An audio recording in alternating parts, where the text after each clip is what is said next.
Our special focus at 6 p.m. this Sunday evening is on the crisis which Gaza is at this moment. Israel will now, in fact, pause military operations daily for 10 hours in parts of Gaza to allow 8 trucks in more than 100 trucks across southern Gaza on Sunday, as hospitals reported rising child death from hunger. Now, this is not something that Israel is doing of its own volition, or suddenly there is a sense that, possibly things have been stretched too far in Gaza. But this is happening under continuous international scrutiny and pressure as children of Gaza are starving. In fact, sources say that 85 children have been reportedly died because of malnutrition and starvation in just one day in Gaza. But aid groups say access is still extremely limited. And Israel continues to face global criticism over worsening humanitarian conditions in the war-torn enclave. My colleague Mohammad Ghazali with this report.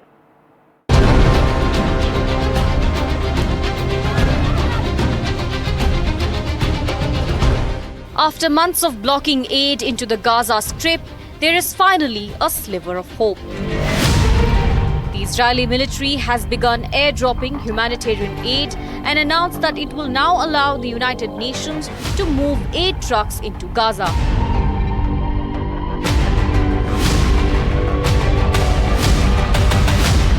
The IDF also said it will conduct a local tactical pause of military activity in densely populated areas of Gaza every day from 10 a.m. to 8 p.m.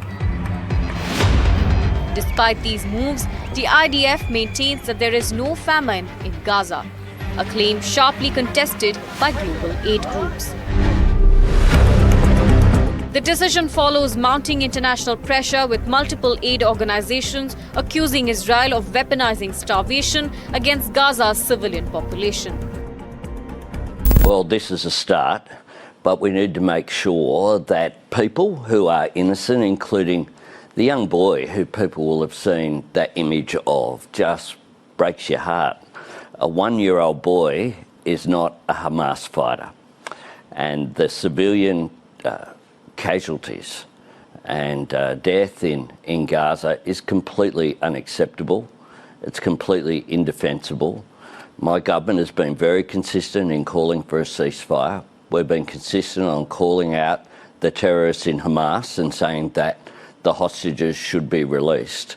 But we have rules of engagement, and they're there for a reason. Yet even as aid trickles in, it's coming at a deadly cost. According to the UN Human Rights Commissioner, hundreds have died trying to access food since the US-backed Gaza Humanitarian Foundation began operations in May. The UN has slammed the current aid distribution model as a sadistic death trap, alleging snipers fire indiscriminately on desperate civilians. جبت الطحين للاولاد قسما بالله لك كم يوم ما عندي طحين خشينا على الموت وعند الدبابات وشفنا الجنود وبطخ علينا وضرب علينا القنابل الضوئيه والرصاص طلع الشباب كل كيس طحين دم كل كيس طحين اللي مع الشباب دم سامع احنا بنجيب هذا بس عشان صغارنا احنا بنتحمل بس عشان الصغار ما بيجيش معانا. Meanwhile, hopes for a ceasefire have dimmed further after the US withdrew its delegation from talks in Qatar. US Special Envoy Steve Witkoff said Hamas has shown a lack of desire to reach a ceasefire. President Donald Trump echoed this sentiment, backing Israel's continued military operation. Aid is finally trickling into Gaza as, under international pressure, Israel has made certain concessions. But even for many, a bag of flour also comes soaked in blood. Now the bigger question is that whether all these steps will lead to a permanent relief, or this is just a temporary pause into a humanitarian catastrophe in making for the people of Gaza.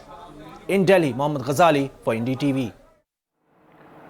James Bowden, Arab and Middle East expert, is with me at this moment on the broadcast. James, thank you for speaking to us. Let me begin by understanding the situation on the ground from you.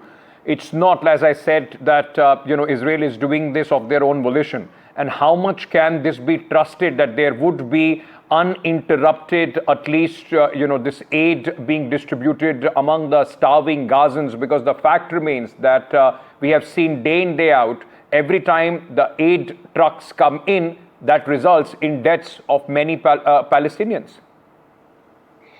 Yes, I really do see this as a very cosmetic, temporary measure in order to try to relieve the international pressure. We've seen Israel do this before. They will allow these convoys in, they will amp up the aid, and then once everyone gets distracted by other international events, they'll just go back to doing what they've done before. And so, yeah, I really don't see this being a long-term solution. And but it does demonstrate that the international pressure is working, and there is hope that if this pressure can be sustained, maybe we can get to a long-term ceasefire or actual end to this conflict. I've been quite impressed by how the international community has responded, and as I just said, I think that if they continue to put this pressure on, if they continue to keep this focus on Israel, then we may actually see a long-term sustained campaign. If not, as soon as everybody gets distracted, they'll be up. Does this mean, like you said, these are early signs that the international pressure could be working? We recently saw how, the France, in fact, have gone ahead and recognized Palestine as a country. With all this, is there a sense in Israel that, they are facing global isolation with the United States and very few other countries backing them wholeheartedly? I think that there is. I think this is the most obvious sign that they are recognizing that, the pressure is working and they want to deflect. And, and I really want to make a very strong statement about what France is doing. With its recognition, Trump said, it's not going to be effective. It's not going to be a game changer.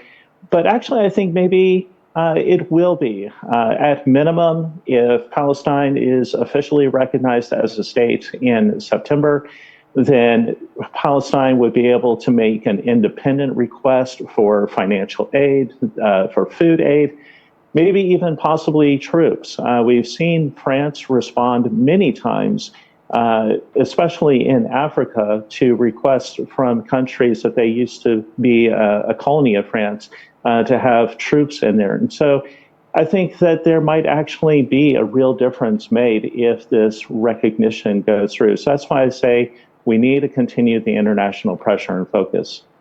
On the other hand, let me ask you this. What President Trump has said that, it seems at this moment the Hamas is not willing or is moving forward with as much resolve to try and, come to a middle ground or come to some sort of a ceasefire deal or a larger deal with Israel.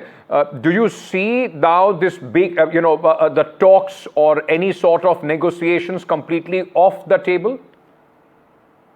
I don't think that they're completely off the table, but every time we seem close to a ceasefire, somebody withdraws, and it's usually the Israeli party. So I think that right now it is Israel that is definitely not wanting to have a resolution to this conflict. That's just the naked and most obvious truth here.